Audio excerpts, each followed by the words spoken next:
dan kalian juga pasti kecewa bagaimana Chanyeol tidak tampil di dalam konser SM Town. Aku tahu.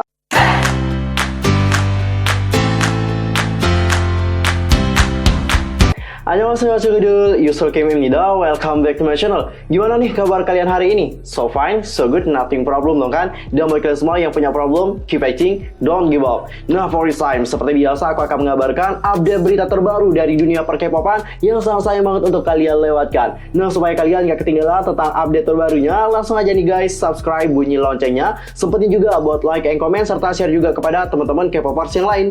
Follow juga sosial media aku, di Instagram itu ada @yusulkim, di Facebook itu ada Detektif Teori, di Twitter itu ada @yusulkim2. Gamsa hamnida cengedul. Tanpa basa-basi lagi, langsung aja kita bahas beritanya bersama-sama. Oke cengedul, untuk berita pertama kita mulai dulu dari berita tentang Yuna AOA, yang mana baru-baru ini dia telah menulis surat untuk para penggemar setelah kabar kepergiannya dari FNC Entertainment. Tak lama setelah FNC Entertainment secara resmi mengumumkan kepergian dari salah satu member AOA yaitu Yuna dari agensi pada tanggal 1 Januari yang lalu, Yuna secara pribadi membagikan surat tulisan tangan yang didedikasikan untuk para penggemarnya melalui Instagram. Halo, ini Yuna. Aku menulis karena aku merasa harus menyerahkan sesuatu secara pribadi kepada para penggemar yang tidak diragukan lagi. Terkejut dengan berita terbaru. Sampai hari ini aku telah memutuskan untuk mengakhiri kontrakku dengan FNC Entertainment, tempat aku berada selama 10 tahun terakhir. Begitu banyak yang ingin kukatakan dan aku sangat merindukan kalian semua. Aku tidak tahu harus mulai dari mana. Terima kasih banyak. Usia 20-anku penuh dengan kebahagiaan berkat begitu banyak dari kalian yang mencintaiku. Aku menerima lebih banyak cinta daripada yang aku kira mampu aku terima. Yang kadang-kadang aku bertanya-tanya, apakah itu benar? Aku hanya ingin bernyanyi di atas panggung. Jadi, aku melakukan yang terbaik, apapun tugas yang diberikan. Dan terima kasih kepada para penggemar yang mengatakan kepadaku bahwa aku cantik dan luar biasa. Apapun yang aku lakukan, aku dapat terus berlari tanpa henti, tidak peduli seberapa lelah yang kurasakan. Mulai sekarang, aku berencana untuk pergi sedikit lebih lambat dengan sedikit lebih banyak waktu luang. Aku ingin mencoba hal-hal yang ingin aku coba, dan aku ingin meluangkan waktu untuk diriku sendiri. Kepada penggemar yang telah membuatkan kami begitu banyak kenangan berharga dan tak terlupakan yang tidak akan aku tukarkan untuk dunia. Terima kasih. Aku akan menjadi seorang Yuna yang tumbuh lebih banyak setiap harinya. Aku berharap tahun baru kalian penuh dengan lebih banyak kebahagiaan, harap selalu sehat, dan aku berharap kalian banyak diberkahi di tahun yang baru. Jadi itu adalah surat dari Yuna, suratnya sangat menyentuh banget, yang mana dalam surat itu dia ingin mengucapkan terima kasih kepada kalian semua yang selama ini telah memberikan dukungan kepadanya. Kita harap apapun keputusan dari Yuna, ini adalah keputusan yang terbaik untuknya, dan semoga karirnya ke depan itu lebih sukses kembali. Keep fighting pokoknya for Yuna ya. Tapi aku jadi heran ya, aku juga bertanya-tanya, ini nasib AOA gimana nih? Soalnya kan membernya udah banyak yang keluar gitu ya. Meskipun Yuna belum keluar dari AOA, tapi kan dia udah keluar dari agensi. Yang mana kalau keluar dari agensi, itu menurut aku akan susah sih nanti kalau comeback. Jadi bingung banget bagaimana nasib dari AOA ke depannya. Agak sedih juga, padahal aku adalah salah satu orang yang menggemari AOA. Dan sekarang kita akan masuk ke topik yang berikutnya. Kali ini adalah tentang boy group dan juga girl group yang paling banyak dicari di Melon untuk bulan Desember. Adakah grup favorit kalian? Oke, langsung aja kita lihat ya. Oke, untuk pertama aku akan langsung mulai aja dari boy group yang paling banyak dicari di Melon tahun 2020. Yang pertama itu ada BTS dengan poin 1.388.653. Yang kedua itu ada EXO dengan 394.638. Wah, jinjat ebak ya. EXO meskipun mungkin belum comeback, mereka menempati peringkat yang tertinggi ya. Lalu ada Big Bang di peringkat ketiga, Devak 358.442. Next ada Seventeen 302.428. Yang kelima itu ada B2B dengan 235.960. Di peringkat keenam itu ada TXT dengan 150.886. Di peringkat ketujuh itu ada Super Junior dengan 132.576. Di peringkat ke-8 itu ada Winner dengan 131.044. Di peringkat ke-9 ada Gravity dengan 126.810. And the last adalah Shiny 112.733. Wah, debak ya, terutama untuk BTS, poin yang didapatkan itu sangat banyak banget. Pencarian untuk BTS ini banyak banget ya, sampai 1.300.000-an guys. Dari ke-10 boy group tadi, ada nggak sih grup favorit kalian? Langsung aja komen di bawah ya. Dan sekarang kita akan move ke girl group yang paling banyak dicari di bulan Desember pada Melon. Langsung aja kita lihat. Di peringkat pertama itu ada Blackpink nih, dengan total 676.313. Next di peringkat kedua, di sini ada Twice dengan 426.687. Yang ketiga ada IZ*ONE dengan 327.556. Yang keempat di sini ada Mamamoo dengan 280.586. Di peringkat kelima itu ada Oh My Girl dengan 253.704.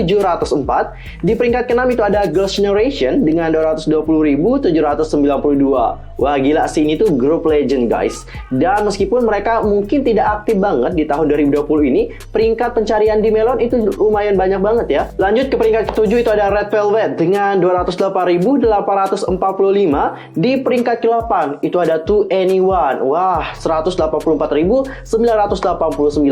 Kayaknya di bulan Desember ini banyak sekali dari para Blackjack yang sangat merindukan 2NE1, right? Makanya bernostalgia kembali mendengar bagaimana lagu-lagu dari 2NE1. Jujur aku juga sangat rindu 2NE1 sih.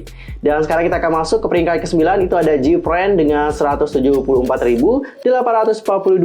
And the last di sini ada G-Idol dengan 163.084. Nah, dari 10 girl group tadi, mana nih grup favorit kalian? Langsung aja ya komen di bawah. Dan sekarang kita akan masuk ke topik yang berikutnya. Kali ini adalah tentang kesuksesan dari konser akhir tahun SM Entertainment. Pada Jumat 1 Januari, SM Entertainment sukses menggelar konser gratisnya yang bertajuk SM Town Live Culture Humanity. Jadi konser ini ditayangkan di berbagai platform, mulai dari V-Live, YouTube, Twitter, Facebook, TikTok, dan juga KNTV. Penonton konser SM Town Live ini pun membludak di berbagai platform tersebut. Dengan rincian penonton yaitu di V-Live sebanyak 13,4 juta orang, di YouTube sebanyak 5,6 juta, di Twitter itu sebanyak 3,4 juta. Jadi kalau ditotalkan semuanya berjumlah lebih dari 22,4 juta. Jumlah penonton tersebut masih belum termasuk penonton di Facebook, TikTok, dan juga KNTV. Nah, tak hanya itu, SM Town Live Culture Humanity itu juga menguasai trending topik Twitter pada tanggal 1 Januari yang lalu. Nah, sementara itu, deretan artis dari SM Entertainment yang tampil di konser tersebut yaitu Kangta, TVXQ, Super Junior, Taeyeon, SNSD, Taemin Shiny, Baekhyun and Kai EXO, Red Velvet, NCT U, NCT 127, NCT Dream, WayV, Super M, aespa, DJ Emily, Ginjo, dan juga Raiden. Melalui konser SM Town Live Culture Humanity, Lee Soo-man selaku produser umum SM Entertainment mengungkapkan keinginan para artis SM untuk menghibur orang-orang yang kesulitan di tahun 2020 dengan dasar Be Kind, Be Humble, Be The Love. Wih gila ya dasar-dasar yang diterapkan oleh Lee Soo-man. Be kind, be love, be humble. Wah cinta debak. Jadi 3 dasar ini emang penting banget sih guys. Menjadi ramah, menjadi menyenangkan, dan juga memberikan cinta. Itu akan ngebuat seseorang merasa terhibur. Aku sih salut banget ya sama Lee Soo-man, karena beliau di sini mampu memanajemen semuanya dengan baik gitu. Terutama dalam membuat konser secara gratis gitu. Karena kalau ngebuat konser secara gratis itu banyak sekali resikonya gitu ya. Meskipun gratis, penampilannya juga sangat wah banget, mewah banget. Jadi seperti kita itu membayar dengan harga yang mahal. Jadi semakin puas ya, udah gratis, penampilannya juga mengagumkan, mantep banget. Oke, sekarang kita akan masuk ke topik yang berikutnya. Kali ini datangnya dari ITZY, yang mana seorang analisis AI membuktikan bahwa ITZY salah satu grup yang paling tersinkronisasi. AI Genius dan pembuat konten YouTube Techni Rai kembali dengan analisis lain yang membuktikan betapa luar biasa ITZY dalam hal menari dalam beberapa lagu mereka. Menurut analisis, bahkan lagu ITZY yang paling tidak tersinkronisasi pun ternyata sangat tersinkronisasi. Hit mereka tahun 2020 yaitu Wannabe mencetak rasio sinkronisasi yang mengesankan sebesar 86,58%. Tentu saja posisi Wannabe di bagian bawah peringkat sinkronisasi lebih masuk akal dikarenakan lagu ini memiliki perubahan formasi paling kompleks dan gerakan yang paling akrobatik dari semua koreografi ITZY. Itu juga salah satu tarian ITZY yang paling terkenal hingga saat ini, terutama dikarenakan gerakan tarian bahunya. Berikutnya adalah daftar dari lagu B-side Itzy yang pertama yaitu Want It yang mencetak tingkat sinkronisasi sebanyak 89,3%. Meskipun skor tersebut tinggi, Tiny Rai menjelaskan bahwa skor tersebut seharusnya lebih tinggi dikarenakan beberapa gerakan yang dicerminkan membuat analisis menjadi mirip. Koreografi Itzy lainnya semuanya masuk dalam kelompok 90% ke atas yang membuktikan bahwa kemampuan menari Itzy itu sangat luar biasa. Lagu B-side dari It's Summer berada di posisi keempat dengan skor sinkronisasi yang menyegarkan sebanyak 91,31%. Tarian ini cukup sederhana dalam hal formasi, tetapi tidak mudah bagi para anggota untuk menjaga kecepatan semua gerakan itu dengan satu sama lain. Sedangkan untuk lagu terbaru Itzy yaitu Not Shy dimulai dari 3 besar mencatat skor sinkronisasi sebanyak 92,82%. Menurut analisis, gerakan dalam Not Shy juga sangat rumit. Co-CEO dari JYP Entertainment yaitu Park Jin Young sendiri sebelumnya mengatakan bahwa Not Shy adalah salah satu koreografi terbaik yang pernah dia lihat dengan menyatakan bahwa itu 2,5 kali lebih sulit dibandingkan dengan Wannabe. Di tempat kedua adalah koreografi yang luar biasa menyenangkan untuk IC. Analisis menunjukkan skor sinkronisasi sebanyak 93,80%.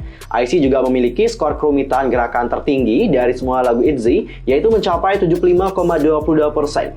Dan tempat pertama ditempati lagu debut dari Itzy, yaitu Dala Dala, yang paling tersinkronisasi dengan mencatat skor sebanyak 94,12%.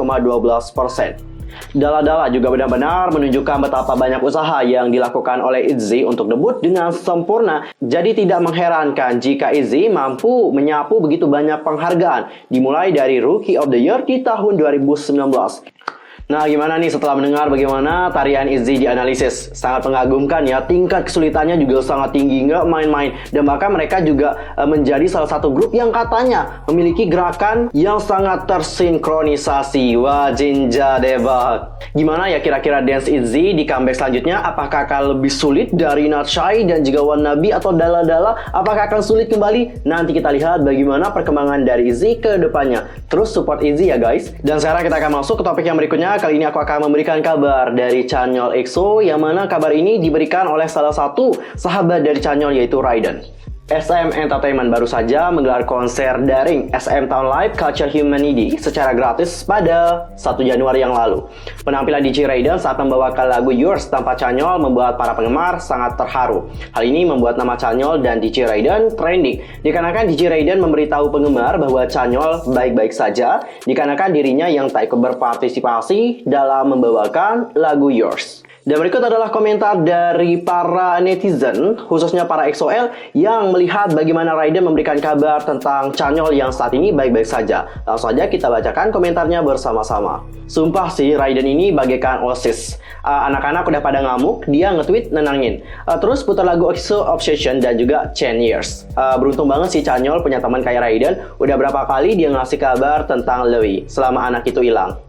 Next, Raiden ya Allah sayang banget sih sama dia, dari awal selalu ngasih kabar tentang Chanyeol. Love you bang. Thank you Raiden, karena pasti nggak cuma aku aja yang pasti kesel ya sama SM kenapa EXO SC nggak ada. Thank you Raiden, dari awal emang cuma doi yang selalu nenangin EXO-L dan mastiin EXO-L bahwa Chanyeol itu baik-baik aja.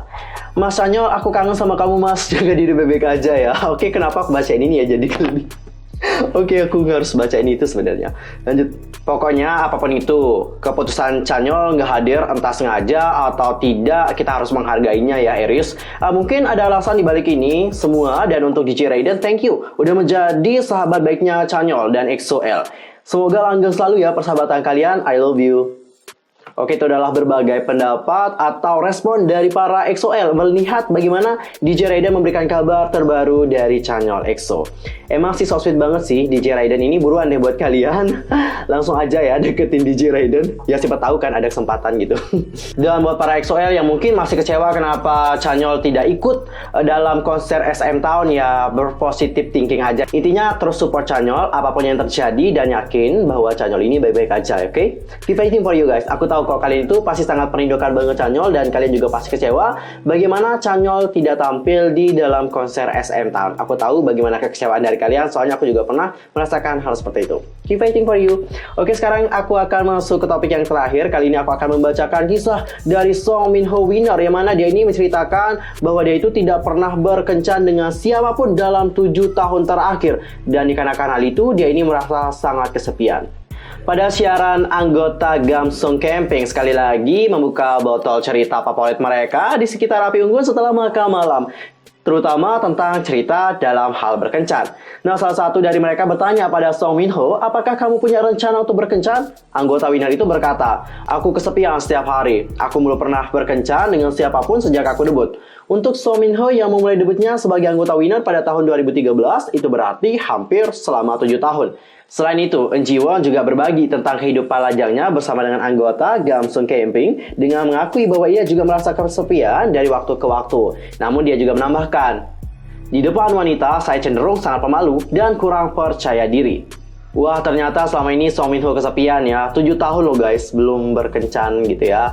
Mungkin karena dia juga sibuk kan dalam promosi dan sebagainya, jadi kesempatan atau waktu untuk berkencan itu nggak ada gitu. Nah, buat kalian mungkin ya yang tidak senang kalau idol kalian itu berkencan, hargailah perasaan mereka. Mereka itu merasa kesepian nih guys. Aku yakin Song Minho ini merupakan satu dari banyaknya idol yang juga merasa kesepian dikarenakan mereka tidak berkencan. Jadi jika seandainya nanti mereka memutuskan untuk berkencan atau bagaimananya, kalian hargailah keputusan dari mereka. Karena berkencan menurut aku kebutuhan biologis ya. Jadi penting banget buat seseorang memiliki pasangan gitu. Sakit sih, tapi ya mau gimana lagi ya. Begitulah jalannya kehidupan guys. Oke, topik tentang Song Minho tadi menutup perjumpaan kita untuk hari ini. Aku mohon maaf kalau ada kesalahan baik dalam ucapan, sikap, tindakan, dan sebagainya. I'm so sorry banget. Dan mungkin ada salah informasi, silahkan koreksi aku dengan cara komen di bawah. See you next time di video berikutnya yang lebih menarik lagi. Thanks for watching. Annyeong. Gamsamnida, Chingedol.